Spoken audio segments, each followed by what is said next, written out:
الحمدللہ رب العالمین والصلاة والسلام علی سید الانبیاء والمرسلین اما بعد فاعوذ باللہ من الشیطان الرجیم بسم اللہ الرحمن الرحیم۔ الحمدللہ الہادی پروگرام میں ہمارے فارمیٹ کے مطابق جہنم کے موضوع کا انتخاب کر کے اس سے متعلقہ آیات بیان کی جا رہی ہیں۔ پچھلے پروگرام میں سورۃ الفرقان کی کچھ آیات آپ کی خدمت میں ذکر کی تھیں، آج بھی اسی سے آگے کچھ منتخب کردہ آیات پر کلام کی سعادت حاصل ہوگی۔ اللہ تعالیٰ نے ابتداً کچھ اپنے محبوب بندوں کا تذکرہ بیان فرمایا اور ان کی اچھی عادات کا ذکر کر کے، اور پھر یہ اشارہ فرمایا کہ ان کی اچھی عادات انہیں جہنم سے دور رکھیں گی، اور جو ان کے خلاف چلے گا اس کے لیے جہنم ہے۔ گویا کہ آج کے درس میں اللہ تعالیٰ کی طرف سے کچھ ایسی چیزوں کا بیان کیا جائے گا، یعنی اللہ تعالیٰ کی طرف سے بیان کردہ چیزوں کو ہم بیان کریں گے کہ جس سے ہم جہنم کی آگ سے بچ سکتے ہیں، اور اگر اس کے خلاف جائیں گے تو خدا نخواستہ جہنم میں جانا ممکن ہو سکتا ہے۔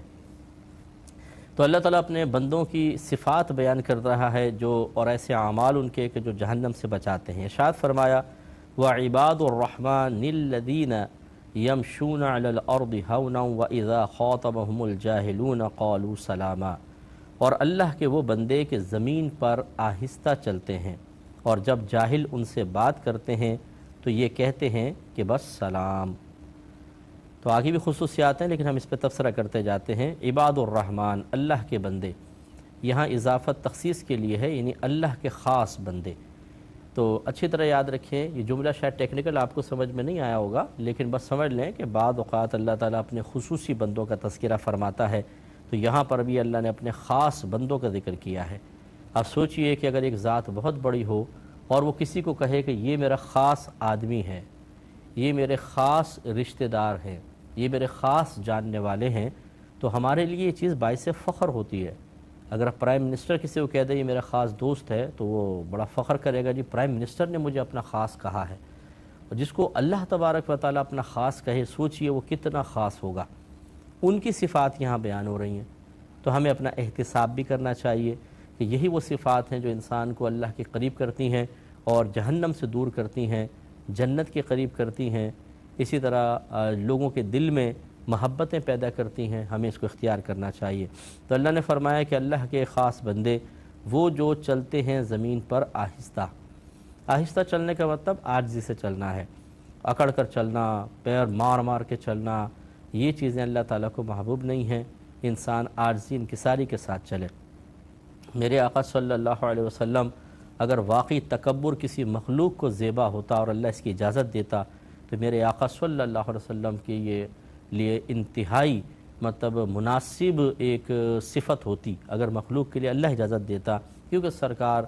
ہر لحاظ سے سب سے بلند و بالا ہیں۔ اللہ کے قرب کے لحاظ سے دیکھ لیں، خاندانی وجاہت دیکھیں، حسن و جمال دیکھیں، خصوصیات دیکھیں، اختیارات دیکھیں، کتنا اللہ تعالیٰ نے آپ کو نوازا۔ لیکن چونکہ یہ تکبر اللہ کی ذات کے ساتھ خاص ہے، اللہ کو ہی زیبا ہے، اور جب اللہ کے لیے ہم اس کو تکبر کہتے ہیں تو پھر یہ کوئی بری صفت کے طور پر نہیں ہے، بلکہ یقیناً اللہ تعالیٰ سب سے بڑا ہے، باقی مخلوق سب اس کے سامنے حقیر ہے۔ تو یہ اللہ کو زیبا ہے کہ وہ اپنی بڑائی بیان کرے اور اپنی مخلوق کی حقارت کو ذکر کرے، ہمیں اس کی اجازت نہیں ہے۔ چنانچہ نبی کریم صلی اللہ علیہ وسلم جو سب سے اتنے ماشاءاللہ بلند و بالا ہیں، اللہ نے آپ کو اتنی بلندی عطا فرمائی، لیکن چونکہ تکبر زیبا نہیں ہے مخلوق کو، تو سرکار کی عاجزی کا عالم یہ تھا کہ میرے آقا صلی اللہ علیہ وسلم جب چلتے تھے تو سر جھکا کے چلتے تھے، سواری پہ چلتے تو ہلکا سا تھوڑا سا جھک کر چلتے تھے، یعنی جھک کر بیٹھتے تھے۔ جب فتح مکہ کا موقع ہوا، جو بھی فاتح کسی بھی شہر میں فتح کرنے کے بعد داخل ہوتا ہے تو اکڑ کر بیٹھتا ہے، ذرا وہ گردن اکڑی ہوتی ہے اور تکبر سے سب کو دیکھ رہا ہوتا ہے۔ لیکن دیکھنے والوں نے دیکھا اور تاریخ نے اس کو حصہ بنا دیا کہ میرے آقا صلی اللہ علیہ وسلم جب اونٹ پر سوار ہو کے مکے میں داخل ہوئے تو سرکار جیسے یہ سیدھے بیٹھتے تو اتنے جھک گئے تھے کہ آپ کا سر اقدس اونٹنی کے گردن سے لگ رہا تھا، اس طرح یوں اتنے جھکے ہوئے اندر داخل ہوئے۔ یہ ہے کمال۔ جو واقعی ڈالی پھلدار ہوتی ہے تو بھاری ہوتی ہے تو وہ جھک کر رہتی ہے، جس پہ کچھ بھی نہیں ہوتا وہ اٹھ کر رہتی ہے۔ تو میرے آقا صلی اللہ علیہ وسلم کو اللہ نے بڑی نعمتوں سے نوازا، اتنی عاجزی انکساری۔ اسی طرح میرے آقا صلی اللہ علیہ وسلم بعض اوقات جو کوئی ملنے کے لیے آتا اس کے استقبال کے لیے کھڑے ہو جاتے تھے، خصوصاً اپنی صاحبزادی بی بی فاطمہ رضی اللہ تعالی عنہ کے لیے کھڑے ہوتے، انہیں اپنی جگہ بٹھاتے، آپ دوسری جگہ بیٹھ جاتے تھے۔ یہ عارضین کے ساری ہے۔ متکبر آدمی کسی کے لیے کھڑا ہونا کوئی پسند کرتا ہے، بس وہ کہ جو بیٹھ جاؤ جی۔ ہاں یہ ضرور یاد رکھیں کہ معظم دینی اگر ہوں، عالم دین ہیں، مفتی ہیں، اور ایک فاسق و فاجر ان سے ملنے آئے، اب اگر وہ اس لیے کھڑے نہ ہوں کہ ہم کھڑے ہوں گے تو اس کے فسق و فجور میں اضافہ ہوگا اور اسلام اور اہل علم کی حقارت اس کے ذہن میں پیدا ہوگی۔ جیسے کوئی ایک عہدیدار آدمی ہے مثال کے طور پر، یہ بہت بڑے مفتی اور عالم ہیں، اب یہ اس کے لیے کھڑے ہو جائیں تو اس کے دل میں ایک تکبر ہی پیدا ہوگا کہ دیکھو بڑے بڑے مولوی میرے لیے کھڑے ہو جاتے ہیں، اس لیے اگر یہ کھڑے نہیں ہوئے اور بیٹھے بیٹھے ہاتھ ملا اور اس کو کہا بیٹھیں آپ، تو اس سے اس کے اندر عاجزی پیدا ہوگی کہ نہیں یار یہ تو کوئی بڑی شخصیت لگتے ہیں، ورنہ میرے لیے سارے مولوی کھڑے ہو جاتے ہیں۔ تو یہ ہمارے ہاں بڑی میجر مسٹیک ہوتی ہے کہ بعض اوقات دیندار دنیا دار کی تعظیم اس انداز سے کر رہا ہوتا ہے۔ تعظیم مطلقاً منع نہیں ہے، لیکن اس انداز سے کرنا کہ اسلام کی حقارت سامنے والے کے دل میں یا دینداروں کی حقارت پیدا ہو، یہ غلط ہے۔ تو بہرحال تو اگر کوئی ایسا عمل کرے تو یہ کوئی سنت رسول کے منافی نہیں، اور نہ اسے فوراً کہنا چاہیے کہ یہ متکبر بیٹھے ہوئے ہیں، کیونکہ یہ روایت میں آتا ہے کہ متکبر کے سامنے تکبر سے کام لو تاکہ اس کا تکبر ٹوٹے۔ مثال کے طور پہ اگر ایک فاسق و فاجر شخص شرابیں بیچتا ہے، لیکن وہ مسجد میں چندے دیتا ہے، اور اگر آپ کہتے ہیں یہ دیگے پکانی اس میں پیسے دے رہا ہے، اب وہ آیا کوئی اہل علم کھڑا ہو کے اسی کا ہاتھ چومنے لگ جائے اور آنکھوں سے لگائے، آپ اندازہ کریں اس میں اسلام کی توہین نہیں ہے، اہل علم کی توہین نہیں ہے کہ صرف اس کے پیسوں کی وجہ سے کھڑے ہو کے اس کے ہاتھ چومنا اور اس کو پھر عزت سے اپنی جگہ بٹھا کے ہٹ جانا، یہ تو اسلام کو ڈھا دینے کے برابر ہے۔ یہ ایک الگ چیز ہے، میں نے چاہا کہ اس کی وضاحت کر دوں تاکہ کسی کے دل میں غلط فہمی پیدا نہ ہو۔ یہ میرے آقا صلی اللہ علیہ وسلم ہیں، تو میرے آقا اگر کسی کے لیے کھڑے بھی ہوتے ہیں تو اس کے باوجود اسلام کو عزت ہی ملتی ہے، میرے آقا کا وقار ہی بلند ہوتا ہے، کوئی ایسا رزلٹ نہیں آتا۔ اسی طریقے سے حضرت علی رضی اللہ تعالیٰ عنہ کہتے ہیں کہ بارہا میں نے کوشش کی کہ جب بھی میں نبی کریم صلی اللہ علیہ وسلم سے ملوں میں سلام میں پہل کر لوں، لیکن جب بھی میں آپ سے ملتا تھا آپ سلام میں پہل کر دیا کرتے تھے۔ یہ بھی ایک عاجزی کی علامت ہوتی ہے۔ بعض اوقات ہمارے بڑے انتظار کرتے ہیں کہ چھوٹے ہمیں سلام کریں، یا اگر کوئی پیر صاحب ہیں، کوئی عالم ہیں، کوئی مفتی ہیں، ہمیں بدگمانی نہیں کرنی چاہیے، بس میں ان اپنے سوچ اور فکر کے لیے کہہ رہا ہوں کہ ہمیں خود سوچنا چاہیے ایک عالم کو، ایک مفتی کو، ایک پیر صاحب کو، کہ وہ بعض اوقات اس کو بھی شان کے خلاف اگر کوئی سمجھے کہ میں اپنے مرید کو، میں اپنے شاگردوں کو یا میں عوام کو سلام کروں، انہیں کرنا چاہیے۔ اگرچہ ادب یہ ہے کہ وہی کریں، لیکن عاجزی کے ساری یہ ہے کہ ہم کریں۔ اسی طریقے سے روایت میں آتا ہے کہ سرکار صلی اللہ علیہ وسلم بعض اوقات گلی سے گزرتے اور بچے گلی میں کھیل رہے ہوتے تو میرے آقا صلی اللہ علیہ وسلم ان گزرتے ہوئے ان بچوں کو سلام کیا کرتے تھے۔ اب اندازہ کریں کہ یہ ہے عاجزی کی ساری، اس کو اختیار کرنا چاہیے۔ اسی طریقے سے میرے آقا صلی اللہ علیہ وسلم کے بارے میں منقول ہے کہ اگر کوئی کنیزیں ہوتی تھیں بعض اوقات کام کاج کرنے والی، انہیں اگر کوئی کام ہوتا اور نبی کریم صلی اللہ علیہ وسلم سے کوئی ضروری کام ہوتا تو بعض اوقات سرکار جا رہے ہوتے، وہ ہاتھ پکڑ دیتے ہیں، یا رسول اللہ ہمارا تھوڑا کام ہے، آپ ہمارا کام کر دیں، ہمارے ساتھ چل لیں، تو سرکار ان کے ساتھ چلے جایا کرتے تھے۔ یہ دیکھیں کتنی بڑی عاجزی ان کے ساری ہے، تو عظیم نبی تمام جو خود کہے کہ انا سید الاولین والآخرین، میں پہلوں کا بھی سردار ہوں، بعد والوں کا سردار ہوں، وہ بچیوں کے ساتھ چلے جائیں ان کے کام کرنے کے لیے، اور وہ بھی وہ کنیزیں جو مطلب بیچاری سمجھ لیں نوکرانی ہیں گھر کی،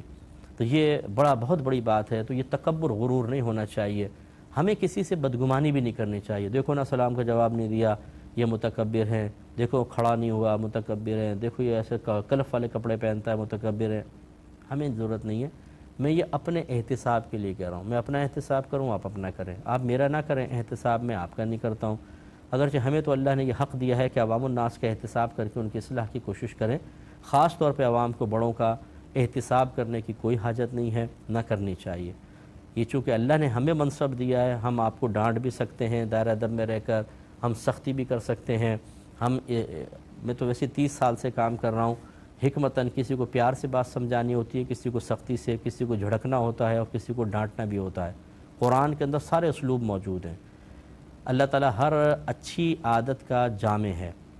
تمام صفات کمالیہ اللہ کی ذات میں، اس کے باوجود آپ قرآن میں دیکھیں آپ کو پیار بھری بات بھی ملے گی، ڈانٹ ڈپٹ بھی ملے گی، طنز بھی ملے گا، جھڑک بھی ملے گی، دھمکی بھی ملے گی۔ اس کا مطلب یہ ہوا کہ جیسا سامنے والا ہوتا ہے ویسے ہی انداز اختیار کیا جاتا ہے۔ یہی انداز نبی کریم صلی اللہ علیہ وسلم کا رہا ہے۔ لوگ پورا پڑھتے ہی نہیں ہیں، جب انہیں پتہ ہی نہیں، آپ نے حدیثیں ہی نہیں پڑھی، ہم کیسے نتیجے نکال سکتے ہیں؟ سرکار نے کہیں بڑے پیار سے بات سمجھائی ہے، کہیں انتہائی جلال میں، کہیں سامنے والے کے سلام تک کا جواب نہیں دیا جلال میں آ کر، یہ روایات بھی موجود ہیں۔ اب چونکہ عوام کو پتہ ہی نہیں ہوتا، وہ چند چیزیں سننے کے بعد اسی سے نبی کریم صلی اللہ علیہ وسلم کی سیرت کو سمجھتے ہیں کہ کامل طریقے سے ہم سمجھ چکے ہیں۔ اب ہم جو سیرت رات دن پڑھتے پڑھاتے ہیں اور ہمارے پیش نظر ہوتی ہیں، ہم انہی کے مطابق کوئی طریقے اختیار کرتے ہیں تو ان کو سمجھ میں نہیں آتا۔ بعض اوقات تو ہمیں ڈانٹ دیتے ہیں، الٹا ڈانٹ دیتے ہیں، اگر ہم کوئی بات سمجھاتے ہیں تو وہ ہمیں ڈانٹ دیتے ہیں اور لیکچر لکھتے ہیں، پورا بہت لمبا میسیج لکھتے ہیں کہ آپ تو علماء ہیں، آپ کو اخلاقیات سیکھنی چاہیے، آپ کے دل میں تکبر ہے، میدان معاشر میں آپ کو جواب دینا پڑے گا۔ اچھا بھئی، آپ کی بڑی مہربانی کہ آپ نے ہمیں جگا دیا سوتے ہوئے،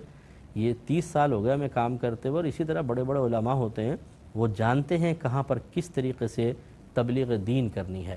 تو خلاصہ کلام یہ ہے کہ بہرحال غلطی ہم سے بھی ہو سکتی ہے، اس کا بھی انکار نہیں ہے، لیکن عوام الناس کا یہ کام نہیں ہے کہ بڑوں کو کی گرفت کرے۔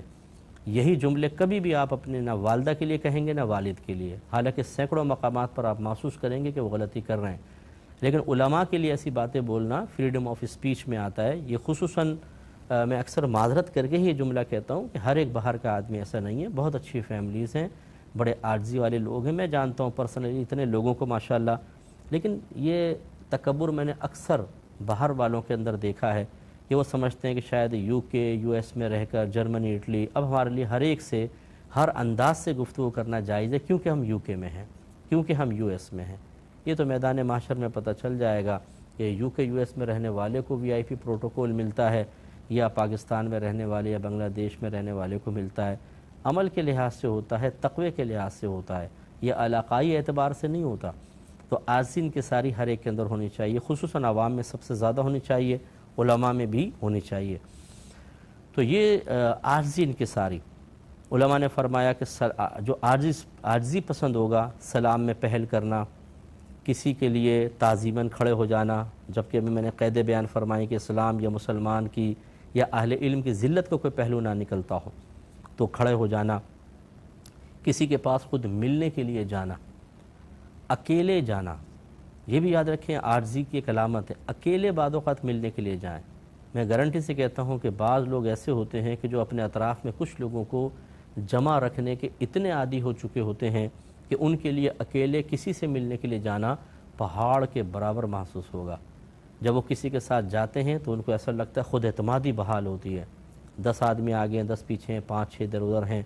تو پھر جائیں گے تو پھر اعتماد بحال رہے گا، اور اکیلے جائیں گے تو لگے گا کہ بالکل سب کچھ چھن گیا ہے، کچھ بھی پاس نہیں ہے، خالی خالی، اپنے آپ کو حقیر، حالانکہ یہ اچھی کیفیت ہے